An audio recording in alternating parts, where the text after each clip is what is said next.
Hello everybody, I'm day weather meteorologist Don Day with a special weather update on this incoming storm. It's Sunday, December 11th, 2022, brought to you by Cowboy State Daily. Check them out at cowboystatedaily.com. And WYDOT, when there's ice and snow, take it slow. As we look at what's coming, folks, the best way to describe storm is imminent. There's no turning back. Modeling is in pretty good agreement that the storm is going to come together. We have seen the West Coast, California, get a lot of rain and snow here over the last 24 to 48 hours. So we have winter storm and blizzard conditions coming to those states listed above, parts of northeastern Colorado. So it's the same areas we've been focusing on. Livestock interest, if you haven't started to prepare, please prepare. It's going to be a very dangerous situation for livestock interests, especially in the areas where we're going to show you the blizzard conditions will be at the worst. And what we have with this storm is a combination of moderate to heavy snows with a very persistent, strong northwest wind with bitter cold Arctic air coming in, making for bitter cold wind chills, and it's going to be a prolonged event. It's going to get really ramped up Monday night, and it's going to go all the way into Thursday morning with the cold wind chills. The heaviest snow will fall from Monday night late through Tuesday and into early Wednesday. The storm is going to be a slow mover, so the wind will cause a lot of blowing and drifting. And I think the blowing and drifting is going to be the biggest problem for travelers. The Colorado Front Range is likely going to be spared from the heavier snow. From about Cheyenne to Denver, there will be snow, but the heavier snow will be areas to the north and east. But the northeast Colorado plains are going to get into the action. There's going to be a lot of snow in the mountains, all of the mountains of Colorado and Wyoming in particular, but all of the Intermountain West. And the major interstates are in the crosshairs. We totally expect that travel will be very difficult, if not impossible, in some areas by late Monday night, certainly by Tuesday morning through early Thursday in many areas. The satellite imagery this morning is showing the low coming on in. You can see here in the circulation the strong jet stream winds coming in on the backside of the system. And then we've had areas of rain and snow come into the Pacific Northwest and California. It's a very impressive looking system. It has strong jet stream energy, very cold air aloft, and it's pushing in a good slug of Pacific moisture. And you can see on this radar imagery this morning, the Sierra Nevada just getting clobbered right now. There's going to be a lot of water put down with this storm into the Sierra Nevada. That's good. And into the areas of the west that need the rain. But as you can see here out into the plains and along the Front Range, it's going to be another quiet day today. By this evening, this is by 5 p.m. tonight, the main low is about over Tahoe, digging in. And then by tomorrow, 5 p.m. Monday, the storm is about centered over the Salt Lake City area, becoming a better organized storm system, but it hasn't made the jump yet over the divide to where we get that lee-side cyclogenesis. But as you can see, we have just a big old trough coming on in. So tonight and into the day Monday, the western slope of Colorado, far western Wyoming, Idaho, the eastern areas of Washington, Oregon, into the Great Basin states, you're going to be getting into the action. But for the areas east of the Continental Divide, it's going to be Monday night and the Tuesday morning. This is by 5 a.m. Tuesday, and this looks very similar to what we showed you on Friday. The placement of the low is being handled very well by the modeling. And so as we get into early Tuesday morning, things are really going to be ramping up east of the divide, with the west of the divide getting into a cold north flow that's going to bring more snow to the mountains and cold air into the backside of it. There's going to be a severe weather outbreak right here with strong thunderstorms. Then as we get into Wednesday morning, the low is going to go from northeast Colorado up to north central areas of Nebraska and then kind of sit there. That blue arrow represents the very strong and persistent northwest wind that's going to develop on the northwest side of the storm. And this is where the blizzard situation is likely going to set up, because the snow that's going to fall late Monday night through the day Tuesday will accumulate, and then the winds just ramp up, and then they stay very strong because this storm is going to take its sweet time. Now we're going to show you where we think the heavier precipitation and the heavier snowfall will be with this storm system. Again, this looks very similar to what we showed you on Friday.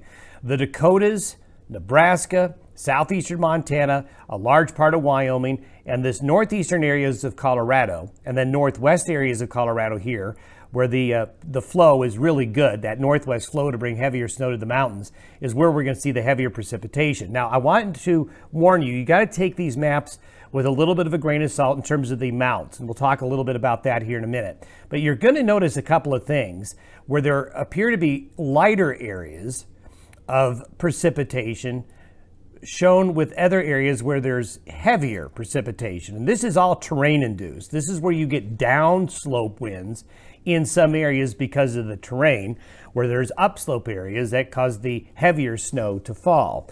And we'll focus in on this here in a little bit, but you can see the extreme southeast corner of Wyoming and down into the Front Range, there's a bit of a downsloping shadow because of the storm going a little too far north for Denver and Colorado Springs and Fort Collins. We're going to be looking at the heaviest axis of precipitation and the worst weather right into these areas right here. And as we look at the wind, this is what really gives us concern. These are the wind gusts that'll happen with this storm, and a very persistent wind is going to be in this area right here, coming in from the northwest. And you can see right along the border of Wyoming, Nebraska, South Dakota, into the sandhills of Nebraska, into southwestern areas of South Dakota there. High winds in the Estes Park area, then out into the eastern Colorado plains. Boy, when you put even just a few inches of snow on the ground with these very cold temperatures and wind, it's going to be nasty. And here's a tongue of Arctic air that gets drawn into the backside of the system. So you're going to see temperatures during the day only in the teens. Only in the teens with overnight lows single digits.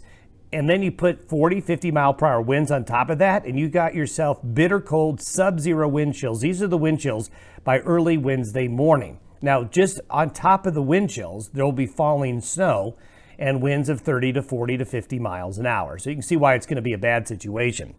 Take these numbers with a grain of salt. But what we're showing you here is the modeling of where the snow is going to fall with the storm system. So you can see the Dakotas, Wyoming, southeastern Montana, and then down here in the northeastern Colorado picking up the snow. The tool here that we're using is trying to take into account the very cold temperatures and a high snow water to ratio situation. Unlike a spring or a March storm where you just have a lot of water content, December storms don't have a lot of water vapor to work with that you do later in the season. And with the temperature so cold, you're going to make the snowfall accumulate more efficiently. But I will tell you, it's going to be really hard to measure these amounts because of the wind. But we're going to focus in here a little bit closer. I wanted to show you these downsloping areas right here where snow amounts are going to be reduced because a northwest wind along the higher terrain causes downslope. You get a downslope shadow near the south end of the Black Hills. You get a bit of a downslope shadow off the Bighorns here. You get a downsloping shadow off the Pine Ridge up to the South Pass area from about Shadron and Alliance through Lusk and Douglas up to Casper. But south of that, the northwest winds downslope. You get a downslope off the Cheyenne Ridge into the Front Range of Colorado. So what ends up happening is you have these bands that go east-west of heavier moisture with bands just to the south of them where snowfall amounts are lighter. So what you're going to see in a situation here is you're going to be pockets of heavy snow with pockets of lighter to moderate snow in these areas, and this is because of the terrain. Now you get out further east where the terrain is not as much of a factor, and you can see where, oh boy, the Dakotas there, South Dakota really in the crosshairs. But also, the wraparound moisture is upslope here into the southern panhandle and into northeastern areas of Colorado. Look at this axis of heavier moisture right here. This goes right across Interstate 80 between Rollins and Wamsutter on the way to Rock Springs, and you're going to have some big problems there, some very heavy snow in the southern mountains of Wyoming and northern Colorado. If we were to use the 10-to-1 ratio, which means the snow is falling at 32 degrees, and it won't be, this is what the projection looks like. And there you can see the snow shadow there and the snow shadow here and along the Front Range. But if we use what's called the Kuchera method, which takes into account temperatures, you can see the really cold air could mean some much higher amounts of snow. Again, take this with a grain of salt. A lot of times, in fact, most of the time, this tool over forecasts the snow amounts. But this does help highlight where there could be the axis of heavier snows that are going to be a concern with this system. And then if you look, those cross I-25, those cross I-80, and those cross Interstate 90. And then you put on top of it all of the wind. So this is going to be a dangerous storm. Again, we hope livestock interests are ready for this system. And if you've got to travel Travel weather is going to deteriorate extremely rapidly Monday night through Tuesday, Wednesday into early Thursday.